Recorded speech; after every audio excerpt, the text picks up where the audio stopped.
We in the very beginning were known as Mr. and Mrs. from my older daughter. She didn't ever call us mom. And she never accepted us for a very long time, even when we moved back to Canada. It was Mr. and Mrs. And one Thanksgiving, I guess it was about a year ago, actually, I had gone down to say goodnight to her, and she said, "Good night, Mom." And from that day forward, we're known as Mom and Dad. Welcome to the Voices of OUTCAN podcast. Join Military Family Services US as we explore the experiences our Canadian Armed Forces families have while on OUTCAN. Leaving your home to live in another country can be an exciting adventure, but it is also a time filled with unexpected challenges. Get a glimpse into the CAF OUTCAN world with these unique stories of resiliency and courage. Share in their struggles and cheer for their triumphs. Here are the voices of our OUTCAN families. Welcome to episode 4 of the Voices of OUTCAN podcast. I am your host, Joanna Church. November is Adoption Awareness Month. Canadian military families are fostering and adopting kids all over the world.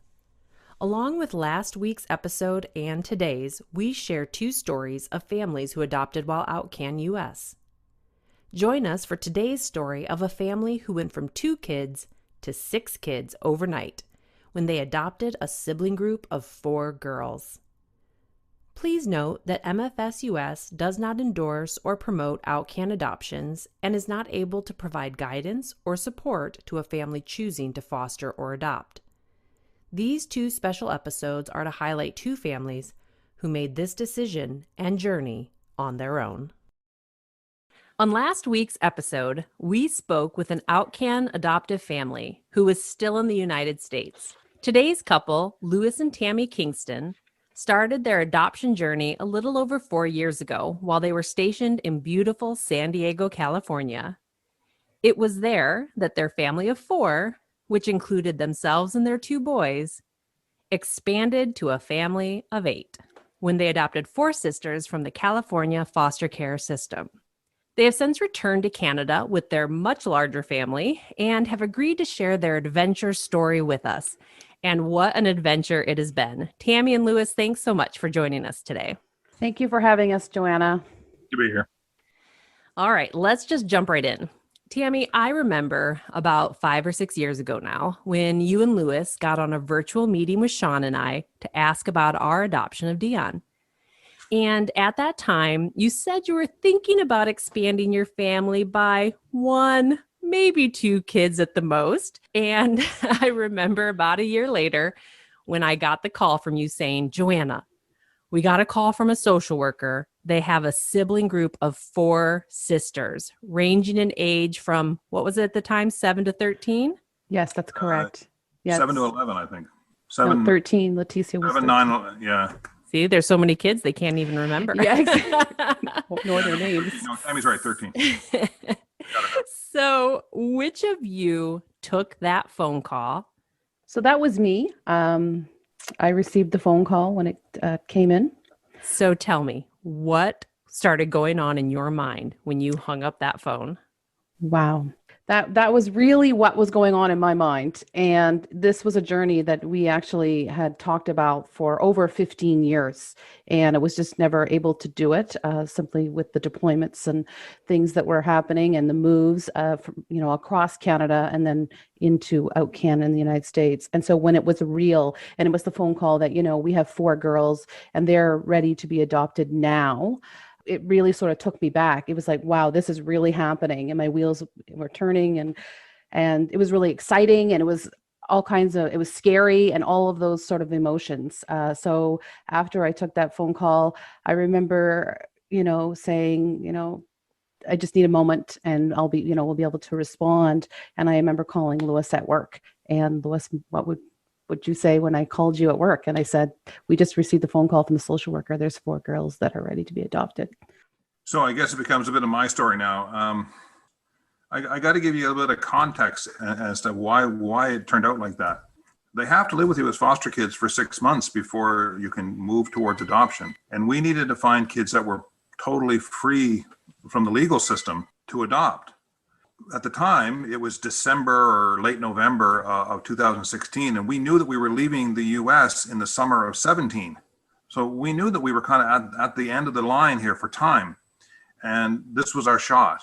Once you get past the initial shock of 4, as opposed to 1 or 2 or 3 maybe kind of thing, once we got past the initial shock, it became a question of, this is our shot. We've been trying to do this for 15 years. If we say no right now, they're probably not going to call us back for a couple weeks, and we're timed out, and then it won't happen. So are we going to take this shot or not? So we did. I mean, we had a good conversation about it that night, and that was my angle on it right from the beginning was, here it is. Do you want this or not? Tammy, for you in that moment of this is it, what was it that happened where you inside said, we're going to meet these girls and most likely this will be it for us? In that moment, it was sort of joy. It was sort of scared. Are we ready? You go through the courses and then it's like, this is the reality of the situation. So was all of those sort of things that was going through my mind at that time. It was joy in the fact that we, as I say, for that many years have been trying, and we were excited to give back and to make the family bigger. So yeah, it's really hard to pinpoint one emotion because there was so many.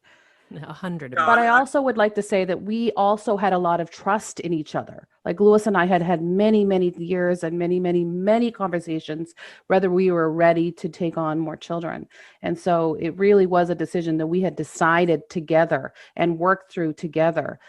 Even on our date nights or times when it was just him and I, we did discuss more children and even parenting and those kinds of things. So because we trusted each other so much, I just knew that if he was on board, I'm completely on board. We'll get through it. Yeah, and that's not to say we don't have differences of opinion on, I don't know, everything. But if you can center yourselves and figure out what rock you're leaning against or standing on, or however the expression goes, it makes things easier. But yeah, I agree with Tammy completely that initially there was everything from complete excitement, like, wow, this is going to be amazing, right on to outright stark terror. Is that we're going to we're going to invite a new teenager into our house who's never met us, and are we going to wake up, some night with an axe in our forehead? And I'm not kidding. You hear these horror stories, right? Adoption horror stories. You don't hear the good ones. They always focus on these horror stories, which are not the norm. And even today, as we're talking, you'll hear some of some edges of those, not horror stories, but some of the difficult moments, and the thing that in the end comes out to me is that it's worth it in the end. Absolutely. And you have the same sort of stories with your own kids, whether you realize it or not. You have the same issues with your biological kids. Lewis, thanks for making that point. Something that I think every adoptive family has heard over the years, when they adopt out of foster care, someone in their lives will say to them, but you just don't know what you're going to get. Oh, yeah. And I got to tell you, my response always was, you don't know what you're going to get when you birth a child. I mean, every child has different experiences and different strengths and different weaknesses and different challenges, whether they're your birth child or not, right? So thanks. That's a great point, Lewis. Thanks for bringing that up. That's what I do. So your oldest son, Alex, who was already living on his own back in Canada, wasn't going to be as impacted on a daily basis by this decision as your younger son, Gabriel, who was only 11 at the time. So tell us about the conversations you had with him to help prepare him to go from the only child at home and a boy to now a middle child with 4 new siblings who are all girls. Well, I'll start, and I mean, we'll both get a shot on this, I think. Go back to Alexander just for a second, though. We told him, and he looked at us and said, and I'll delete the expletive deleted, but he said, "Are you guys crazy?" And we're like, "No, this is," and then he said, "Yeah," and he just got on board, and he was happy with the whole thing. He's been very, very supportive throughout. Gabriel was initially very, very supportive. We took him aside and we talked to him a long time about how difficult this was going to be. And I remember saying to him, this is going to be one of the most difficult things you do in your life. And we've all just got to try to pull together and keep the ship afloat, as it were, or keep the train on the tracks, or pick your metaphor. There were times when he felt abandoned by us. He's told us that, that first few months, he felt like we just sort of called him done and left him sitting on the counter to cool, kind of thing. And while we went on with the girls, it pains me to this day that he felt so abandoned. Now, I don't feel we did abandon him. I spent an hour with him every night, him and I, just talking about life and talking about things and stuff. But he spent a lot of time during that first few months in the evenings in tears. And it was really, really tough. One of the things we requested from the adoption agency was, can we please have at least one boy? And can we please have the oldest kid be no older than our kid currently living at home? We didn't get either of those things because, well, as you say, you don't know what child you're going to give birth to at any given moment, kind of thing. Those two factors weren't a help to us. If we had more time, if we had, if we were still a year out when we were asked that question, would we want this set of four? They may have had a different answer, but anyway, there it is. It was tough on him. I think it remains tough on him to a degree. He's come around a long way. Everyone's come a long way in the last few years, and we're just shy of 4 years since we all met. And I also would like to say is that we, from the very, very beginning, before even kind of thinking, we were going to adopt, we had this conversation with Gabriel, and we talked to him about it. And going through our courses, he was very much a part of that process. But you have to understand is that, yeah, that's exciting, until you actually do it. It's just the same when you think about, you're going to have a baby, what to expect when you're expecting. You read through the book or you do all the things that you think you're supposed to do. And then you're having the baby and it's nowhere near what you thought it was going to be. It's very much like that process. And I think that was the process that happened with Gabriel. I mean, he was excited about the girls coming in. He was apprehensive. He had all the same kind of sort of emotions. If someone now is going to be, he's have to share all of his things that he never had to share. Most important pivotal point, his parents, which he didn't have to share. He had a brother, but his brother was grown up. And so that was a challenge in the beginning, trying to amalgamate, like put us all together as one. But Louis and I, we debriefed every single night about whatever, the good, the bad, and the ugly. And every night that we debriefed, there was always a positive, and we were always moving the stick forward, meaning that we as a family were gaining trust in each other and building every day. If we weren't from the very beginning, as we were fostering the part, we probably wouldn't have moved on with adoption. But we knew that this was a good fit because we saw a change every night in all 5 of the kids at home, including the 6th kid who was away. We were still able to do virtual and talk with Alex and bring him into the loop of his new sisters. And we always talked about is they were never known as adopted kids or your adopted sister. This is your sister from very day one. This is your brother. This is your mom. This is your dad. And it was that kind of language, I think, that helped build the trust, help build us as a family grow together, as well as with Gabriel. And so when he would get frustrated with one of his sisters and he would say, well, I just want them to go home, it'd be like, that's your sister. Yeah, she is home. What is the point? Why, so there was a lot of conversations that went on. And we, as I said, Louis and I, doing our debrief, would make sure we took that one-on-one time with each one of the children to foster that we do care about each of you. So it was tough at the very beginning, but I think isn't anyone who has a new baby and you have an older sibling and then a new baby comes in, it was much like that in our own brains. Just because we didn't give birth to the, natural give birth, we gave birth another way. And so I always talk about how exciting it is when I gave birth to them, just like I would say how when I gave birth naturally with Gabriel or Alex. So it's that kind of language. I think for Louis and I, we were always from day one, they were not known as our adopted children. They were known as our kids that were born, and now we're born together and growing as a family. Yeah. I definitely think they try to do a really good job in your foster care training to tell you how difficult it is. But it doesn't matter how much they tell you how difficult it is. You still are surprised by how difficult it is. It is. And they very nearly broke us. There were certainly nights when we said, how much more of this can we take? And we were measuring sort of progress on a every few days, we'd see some glimmer of hope, and that was the only thing that kept us in the game, kind of thing. And then we got to the point where we were measuring, moving the yardsticks every couple weeks, and then every couple months, and it's tough. It was really tough at the beginning. There's no sugarcoating this. Like our lives were emotional train wrecks, physically, emotionally, just drained completely during those first 4 or 5 months, and I don't want to scare people, but it's no, tough. But it's the truth. It's the reality of the situation. Well, and Tammy uses the analogy, it's like having your own kid. Well, when you have a new baby, they keep you up all night and you're physically exhausted. That's right. And you're emotionally spent because this little helpless human doesn't know what to do. The analogy is very good because, 6 months later, when your kid starts sleeping through the night, well, about 6 months later, we were back in Canada and, things were progressing to a degree of normalcy.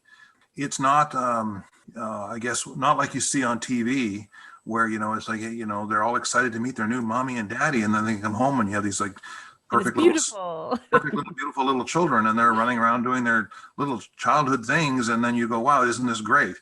Well, okay, that's a nice story. It's not in any way realistic.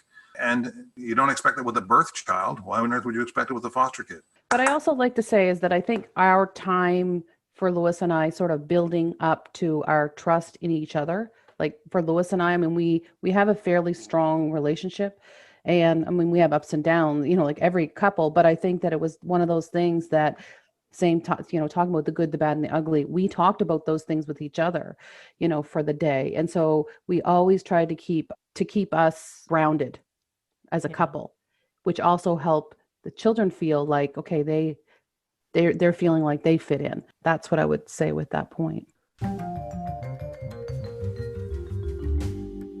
Don't forget to check out calfconnection.ca to find information and resources for members and their families specific to your location. Whether that's across Canada or at any OUTCAN post, Military Family Services is here for you, regardless of your posted location.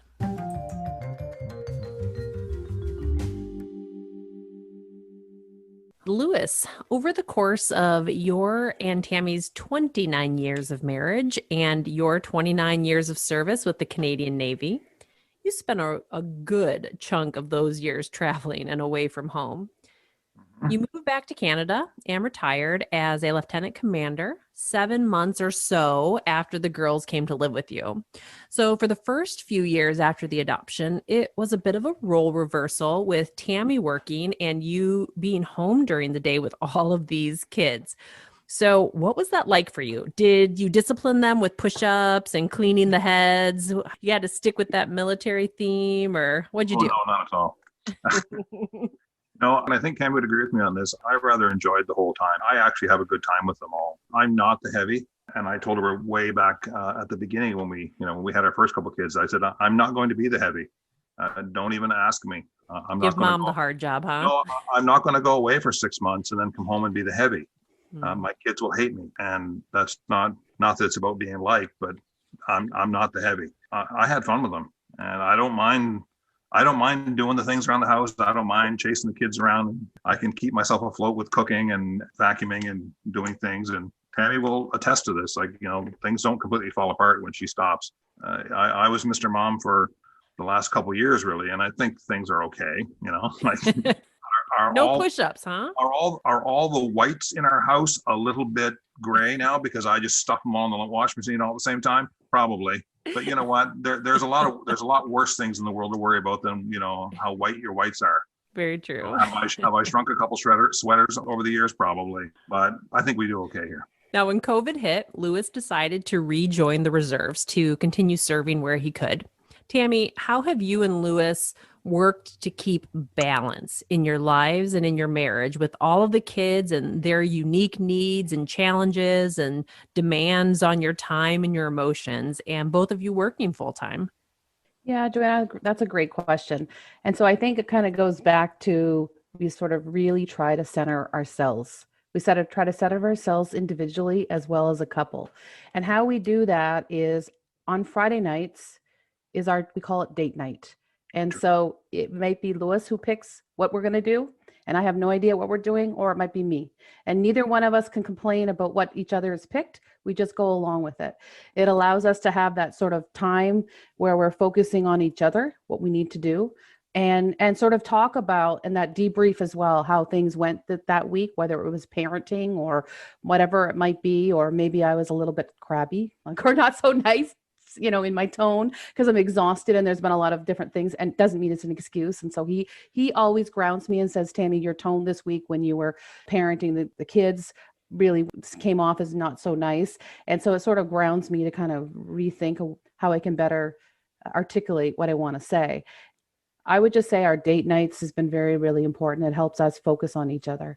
We tend to go to the beach because with COVID, you can't really go out for dinner. So we'll pick up dinner and go and sit at the beach, watch the waves, and just sort of talk about our week and our weeks coming up.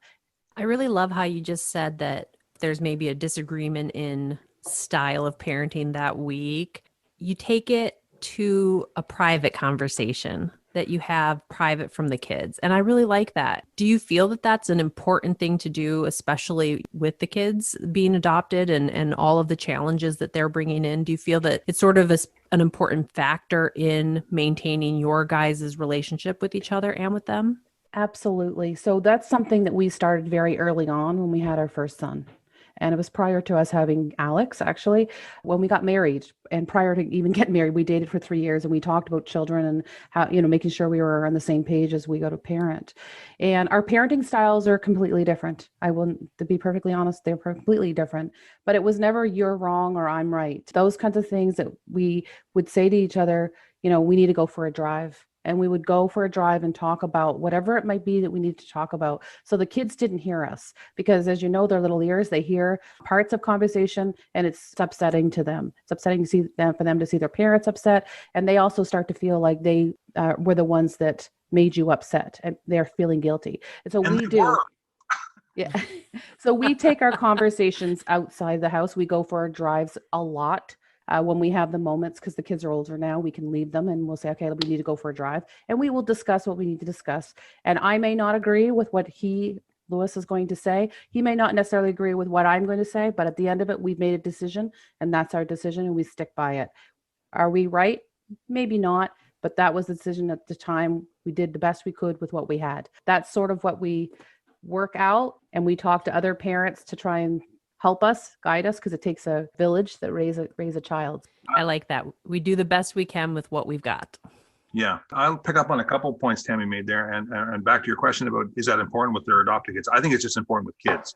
Mm-hmm. I haven't really thought of these kids as being adopted for the last 3.5 years. The word doesn't really enter my lexicon, kind of thing. They're just our kids. And then the other one point Tammy talked about, date night. And this is one piece of advice I would really hand on to everyone out there, because we tried for years to say, let's set aside a night to go for date night. And a lot of times, the kids are saying, well, like, can you pick me up at this time or that time? And they sort of wreck date night. So you sort of got to find date night when you can. And often if you take the kids out, brief them off the week before and say, Friday night, don't bother calling me. I'm not around. I'll drop these off at 5 o'clock wherever you need to be, but then leave me alone until, 11 o'clock. They're usually pretty happy with that. The other thing is, on date night, the idea of having one person say, this is what we're going to do. I decide tonight that we're going to go for Korean food and watch a movie. And this is what movie we're going to go see. And Tammy just goes, okay. Or she says, whatever. If you get to the point where you're always just getting in the car and saying, okay, we're finally made it to date night. What do you want to do? And the other one goes, I don't know. What do you want to do? And then you spend 2 hours going, I don't know. What do you want to do? Then what's the point? So someone make a plan. And I think that's a great idea. I'm going to use this suggestion. Take say, and alternate, like this week's my week or this week's Tammy's week to do date night. And she has no idea what I'm planning, or I have no idea what she's planning. Actually, I don't know whose week it is this week. I think it might, let's say it's my week. Okay. She doesn't want to hear about it. She just wants to get in the car and she just wants to say, okay, where are we going? The only deal is the other person has to be a little bit open-minded and not complain. I love it. Again, I love it because I know that at the end of a long work week, sometimes it's nice to not have to make any decisions. When you think back over the process of getting licensed, finalizing the adoption, dealing with Canada, then applying for citizenship for the kids back in Canada and moving them here, What part of that whole long process did you find most challenging and why? Well, on the administrative side, which I think that's questioned mostly, is it's like any other bit of administration when you're dealing with a large government thing. It's just nauseating. But as far as actually being really difficult, not particularly. We didn't consult anyone to get, quote, permission or authority back from Canada to do the adoption. We were living down in San Diego. One point I would hit on, we did an expat adoption as opposed to a foreign adoption. But because we were doing an expat adoption, the government of Canada had nothing to do with it, other than we knew that we were going to be heading back home at some point, so we wanted to get citizenship for the kids. So we originally had tried over the years many times, and you have to do it with the coursing. It takes a year or so to get through all the coursing, and I was always away, so we were never able to complete it. Down in San Diego, I was home all the time, and we were able to get through all the coursing down there. And you might say, well, why would you even try to in the States? Well, it was an opportunity, and the state and the county in San Diego had no problem at all that we were Canadian. They just wanted to ensure that the kids were going to go to a good home. So we went in and we did all the coursing and got like the first aid and the CPR training and all that stuff that they had to see and they had to provide for us. And then it was just a long wait. I guess that was the hardest part, because we really got qualified that year. I think it was in April or May of 2016. And the wait from May of 16 to December of 16, knowing that we were leaving in June of 17, that we were right against the end of the clock. Our clock was just about out when we got the kids. So that period was a long wait. I kind of thought they could have had kids to us, in July, and then we could have had a normal school year in kind of thing. Louis, do you think that the wait was partially due to, we've heard the stories, social workers are just overworked. Do you feel like there was some of that was involved with that? Because we know there's a lot of kids who are waiting for adoption. Do you know what it was that took that long of time? I don't know specifically, but yes, the social workers are very overworked. And in San Diego County alone, there were more than 5,000 kids living in their foster system. So the need is profound. The supply side of foster parents and adoptive parents isn't anywhere near what it could be. People hear the bad stories and they just try to avoid it, and they should rethink, because in the end it's worth it. We prioritized ourselves, and this is kind of how we ended up with 4. If you go in and you say, hi, I want a newborn kid, they go, well, fine, but we don't get a lot of those. What we get a lot of is broken families, and then kids who are, somewhere anywhere between 5 and 15 kind of thing. That's where the game is, for the foster systems. If you go in with very, very, very specific needs, wants, and desires, then it takes a long time to find the right fit for you. We just said the words, I don't care a lot. They said, how many would you take? And we said, 1 or 2, or, I don't know, we'll be flexible. And then they start saying, well, do you care if they're male or female? And they go, well, we'd prefer a girl or 2, and can we have a boy? But we'll be flexible. Those words are like music to a social worker's ears. We'll be flexible. Exactly. And, and they said, what number would you like? We said 2 or 3, but we'd be flexible. And we just kept saying, we'll be flexible, and they just had a whole list of things that we wanted to care about. And we just said, yeah, we either said, I don't care, or gave them an answer and then said, but we'll be flexible. And so when they came back to us, they said to us, you guys said you'd be flexible. So how much are you willing to flex? And so they flexed us. Yeah, you did some back bends. And at the time, as I say, we were out of time. If we'd said no, none of it would have happened. And I think also at that particular time with the agency that we went through in San Diego County, they had never experienced Canadians wanting to adopt. So that also was a part of in play, that they were trying to figure out how best to do that, because they had known from the very beginning that we were going back to Canada. So we're going to be taking the children and moving back to Canada. So they were trying to figure out how best to do that, as well as we had made it clear that we didn't just want to foster, we wanted to adopt. So any children that were going to come to us were children that were free and clear of any parental rights and ready for adoption. So that was another It's a factor for sure.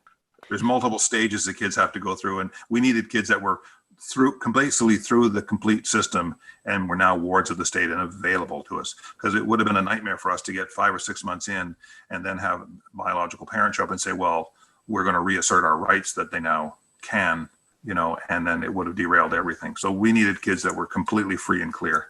Tammy, what about you during that process from start to finish? What did you find to be the most challenging for you? Yeah, starting from the beginning, it was the waiting, not knowing what sibling group we were going to get, what the ages was going to be. I mean, we had, picked the spectrum of ages, from 5 and no older than Gabriel at the time at 11, and a boy or girl. Didn't matter to us if it was a boy or girl. We thought, well, it'd be kind of cool to have a girl because we have 2 boys. So it was sort of that not knowing when or if.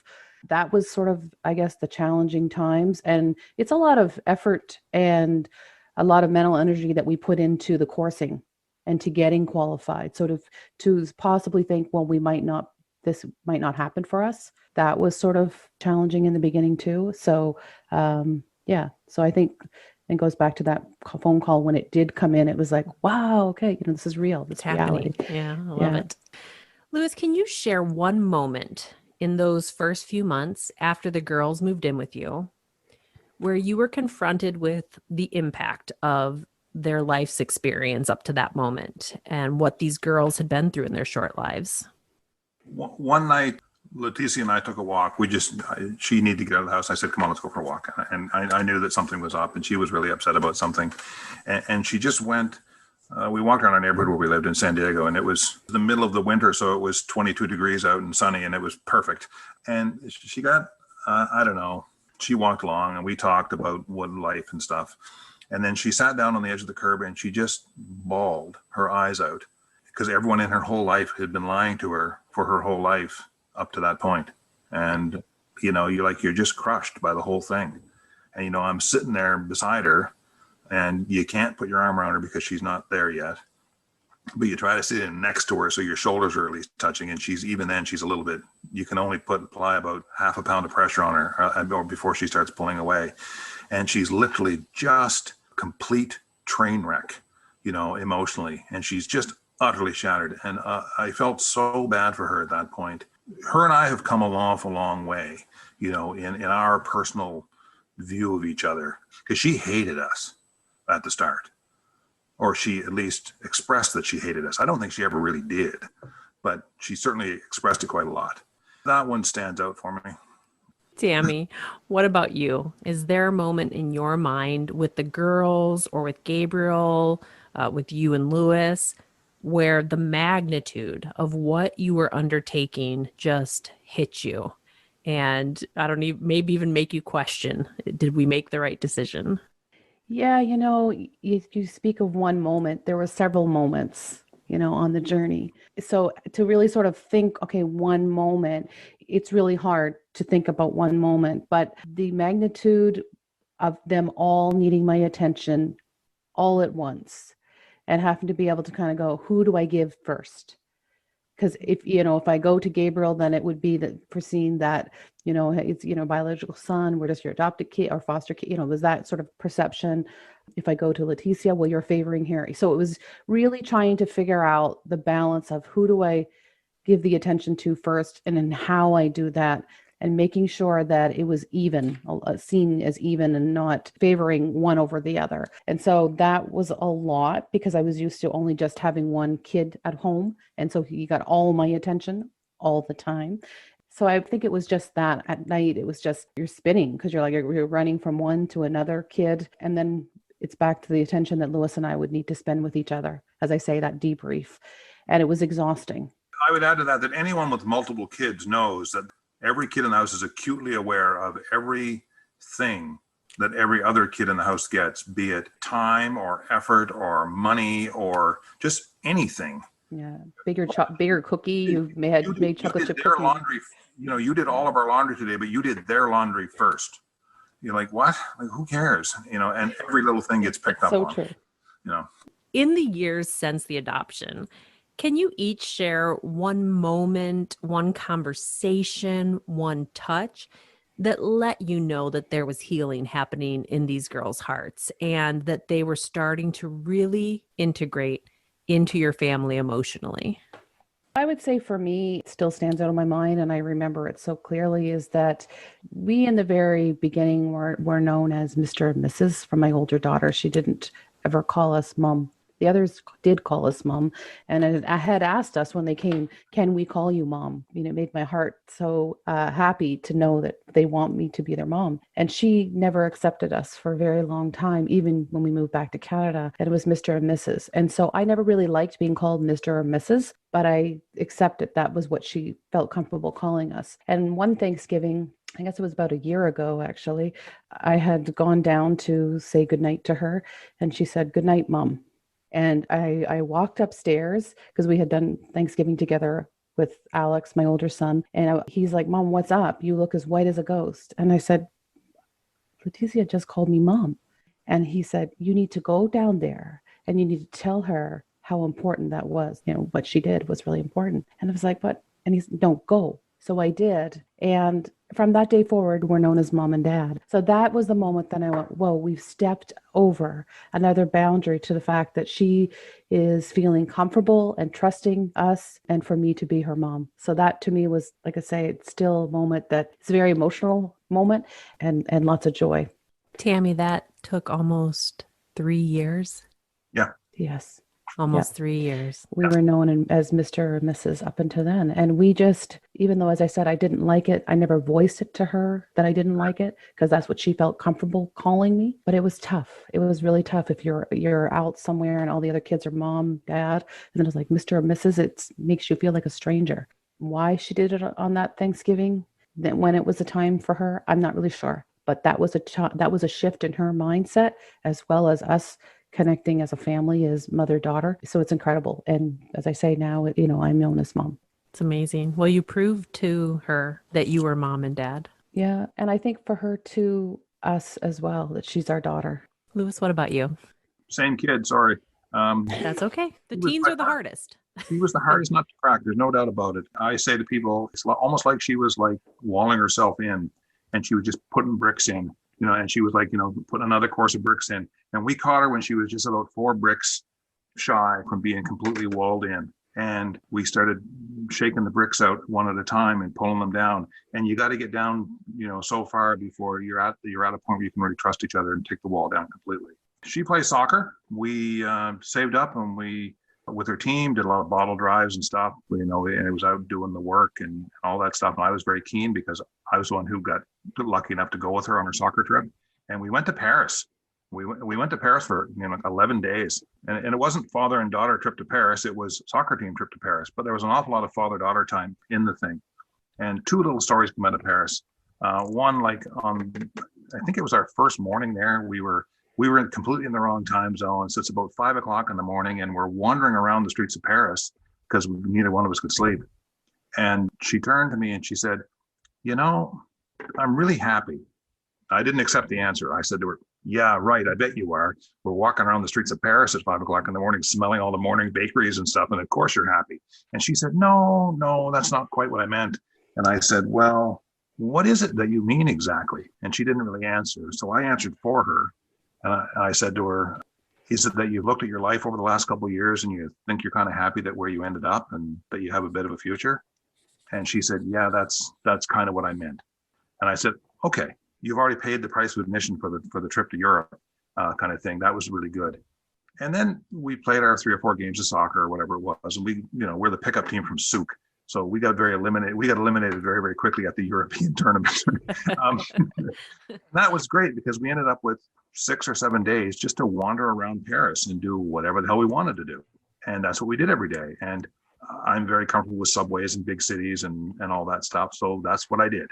And I just said, "It's your trip, go do your thing." And we were standing in a store one time that her and 3 or 4 of her friends wanted to get to, and they made me find, and we walked to it.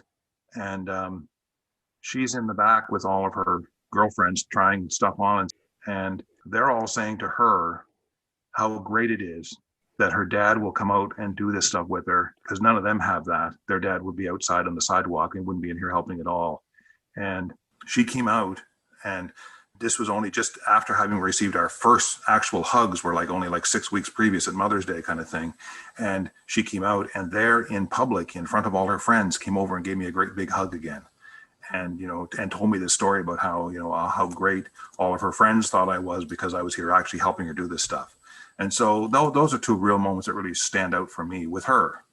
The others, they came much quicker and much easier, so I don't want to say they didn't mean as much, but they were a lot easier to get to. And the hard fought victory is sweeter somehow. Totally understand. Yeah. So and I didn't tear up at all. You did. I might have. The girls are now dual citizens of both Canada and the US, and Yes. they are beautiful, proud Polynesian Hispanic Americans.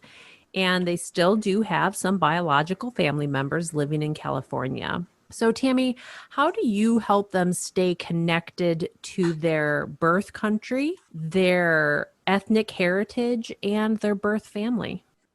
Well, now with COVID, we're not able to travel, and that was the big thing, is they had never been to, they really wanted to go to Hawaii. And so that was on our list to take the girls and go to Hawaii. And at this point, we're not able to do that. But we still talk about all those kind of backgrounds. We talk about, them being American and how important that is, to never give that up, that is their core. And so we talk about a lot of that kind of stuff. And Louis loves history. So he likes to go back through all the history with each of them. And I think with the connection with their birth family, we will do Skype calls in which the girls will come on and talk to their birth families. But you've also, with your birth families, left it somewhat up to them when they're comfortable making the connection. Is that correct? Yeah, so we've left it up to the children simply because it's their mental mindset that we are protecting and working with. So absolutely. If they want to keep that connection, then we will. If they have said to us, which a couple of them have said they do not want to connect right now with their birth mom, then it's not something we're not ready to do that. So it's open, but you don't force them to. That is correct. Yes. Their health that we're protecting. It's a really tough nut to crack, that one there. Some of the kids, I would say, I don't know if it would help them or not. And our primary concern is the health and well-being of the kids, more so than a desire from the other end to see. Everything gets balanced, I suppose, but we're heavily weighted in what's best for the kids. So we talk to their grandmother every couple weeks, via Skype with them, or pretty regular. Their birth mother would really like to talk to them. They're not there yet. And the one that sort of is there yet isn't interested. It'll come eventually, maybe, or not. As far as, maintaining cultural heritage and all that, I don't want to oversimplify it, but we try to travel. We've been back down to San Diego at least once since coming to Canada. We went down and took a cruise with them. We went down the Mexican, whatever the ports are on the Pacific. They're not in any way embarrassed of who they are or where they come from. And they're always encouraged to, look into it themselves to a degree. And we will say, I know a little bit of history about a whole lot of things, though maybe not as much as I should about some things. I don't mean to sound really, really facile here, but, it's Tuesday, it's taco night at our place. And we do things like that. We certainly celebrate Cinco de Mayo. We do the Day of the Dead stuff, and we do American Thanksgiving. There's only so much you can do. You have to work from a base of knowledge. And I don't know if I have the base of knowledge really required to do that, but they're certainly encouraged to dig into their own histories and family history or cultural history. We encourage. That's what all we can do, really. But hey, that's why we have the internet these days. So well, exactly. And as Tammy said a little bit earlier there, and it is one of my life mantras, though you're going to get to that question at some point probably. It's do the best you can with what you have and just hold on as long as you can, kind of thing. That's all you got. So let's move into that. So let's head into the mantra. You know what? I guess that's the difference between Canadian and me being an American. I call it mantra. You call it mantra, sort of like pasta and pasta and Mazda and Mazda. So though, as always, I like to ask each guest if they have a mantra that they live by that helps keep them moving forward when times are challenging. So Louis, you said that wasn't the one you wanted to share. So what one would you like to share? Well, I have three or four, but the one I've been using lately that I really like, and I'm going to go with, and it's a Nietzsche quotation actually, but I think it nails it. It's he who has a why can suffer anyhow, and I really like that. If you know what you're doing, if you know why you're doing what you're doing, you can put up with an awful lot, and I think that's it nails it. You know, why are we doing what we're doing with these kids of ours, adopted or otherwise? And if you know why you're doing, to raise hopefully, functioning young adults that are going to go off and start paying taxes and pay for our retirements in the long run. If you know why you're in the game, you can put up with an awful lot of their difficulties. So I really like that one. Tammy, how about you? So the one that I like to live by is actually, it's not what you cannot do, but what you can do. So sort of to focus on not always the negative, but the positive. And so that's always, because I'm an optimist, when life is hard or struggles, rephrase that. Well, it's not what you cannot do. It's what you can do. What can we do with the situation and how can we move it forward? And that's something I know the kids will hear me say. And they're like, and sometimes, they don't want you to be saying that to them. So they're like, please. But right now we're like, yeah, well, let's figure out what we can do with the situation to move forward. That is one I would live by. I really like that in relation to people who might be listening who maybe you are not the person cut out to foster or to adopt. But what can you do? Well, there are lots of foster families out there who need support. There's a lot of adoptive families out there who need support. So even if you're not the person called as a mission in life to be a part of the foster care or adoption system, there are still many ways that you can get involved and help support the families who do feel that calling on their lives. I would love to have each of you share one thing that makes you proud of each person in your family during this adoption journey, starting with your spouse and then for each of your 6 kids. Tammy, why don't you go first, starting with what has made you proud of Lewis during this time, and then something for each of your kids. Great. For me, I am so proud of Lewis, for keeping the balance in our life. So that's one for him. I have many for him, but that's one I would say. For Alex, I'm proud that he has been accepting of all his siblings and accepting of his parents in this journey. I'm going to go down from ages. So Leticia, I'm super proud of her in her education, that she's been an honor student since she's joined our family. I'm super proud of Gabriel for the fact of him accepting his 4 sisters and taking them and calling them sisters and not my adopted sisters. Karina, being a middle child, has many, many struggles and challenges and trust building. And I'm super proud of Karina for how she has built and is continuing to build, trusting us as her parents. Christina, who I call KK. I'm so proud of Christina in the fact that she's more shy and quiet. She's becoming more outspoken and more confident in her words. Serena, my youngest. Oh my goodness, my youngest of 6. I am so proud of her for stepping into her own identity and not necessarily looking at her 6 siblings and wanting to be just like them, but being her own self. Lewis, how about you? Okay, my turn. I'm not going to say super proud for every one of these, but I'm very, very super proud, I guess, of Tina for very, very quickly getting on with the thing of being mom to 4 new kids all at once while continuing to work and progress that thing. That couldn't have been easy. I know it wasn't. For Alex, I'm going to mirror Tammy's comments that for his welcoming acceptance of the whole gong show that is life here in his household. He really got on to welcoming the kids. The kids go down to his place and do sleepovers and stuff, and they think it's great, and he thinks they're all great. Leticia, this is going to sound a little bit backhanded, but I mean this, for challenging us to be better. She demanded it of us. And then also for her drive to succeed. Like, she's the one that's always got a plan.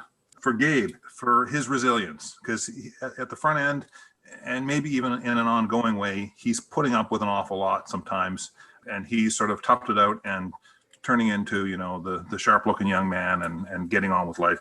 For Karina, how quick she integrated herself, not so much into our household, but how much she integrated herself into life.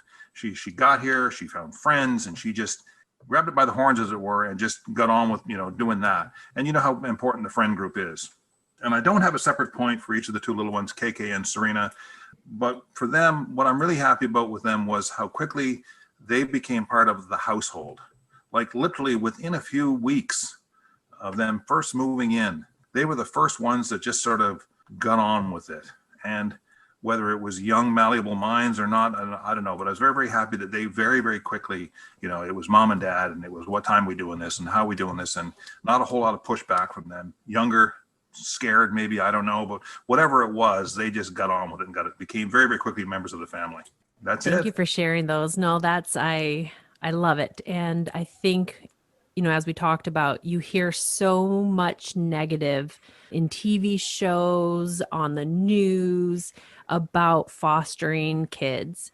And so I love being able to hear what a success not just your adoptive children are, but your entire family, your whole family is a success. And we love to hear that. So to end our conversation today, I would just like each of you to share in your own words why you would encourage another military family to consider adoption from foster care, no matter where they're currently located. Louis, why don't you go ahead and start? Well, first off, it's a chance to give a little bit back. And in the end, you end up receiving a whole lot more than you ever think you're trying to give back, because they really do come in and they take over your heart space, as it were. They aren't foster kids living with you until they disappear. They really do become part of the family. And second, it's really worth it. It's really a heartwarming experience to, when you get on the winning side of the equation. We've had our moments of severe drama ourselves along the way, but in the end, it was really worth it. Like anything that's worth doing, it's going to be hard at times. Tammy, what about you? It fills your soul, your heart and soul. But I would also say that it challenges you. It challenges you to be a better person, keeps you young.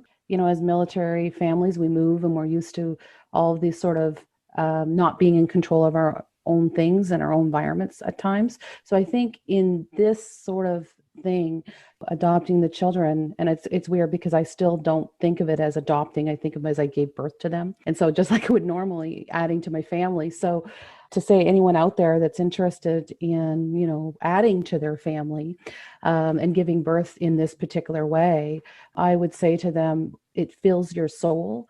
And it's such a journey that just keeps you challenged, for the rest of your life. And as I say, keeping young and living life to the fullest, as full as you can live through your children, because they will certainly keep you full. So there you have it. Tammy and Louis, a military family couple of 29 years who've had 10 plus Canadian moves, 1 OUTCAN move, numerous deployments, and 6 amazing military kids. Alex, age 26, who recently got married to Haley, Leticia, who is now 17, Gabriel, 15, Karina, 15, Christina, 12, and Serena, 11. This family is one giant voice of OUTCAN for us. Thank you for sharing your journey so far with us, and thank you to everyone who has tuned in to these 2 episodes on adopting while OUTCAN. We hope that no matter where you are listening from today in this world, these stories will open your heart to support kids who are in the foster care systems and the families who open their homes to them. Thank you for listening to the Voices of OUTCAN podcast. If you enjoyed the episode, please subscribe to hear when new episodes are released and share with other military families and their supporters. Check out our Voices of OUTCAN podcast information and all of the other resources and supports offered by MFSUS on our CAF Connection web pages at cafconnection.ca/United States. To all of our Canadian military members and your families, we thank you for your service.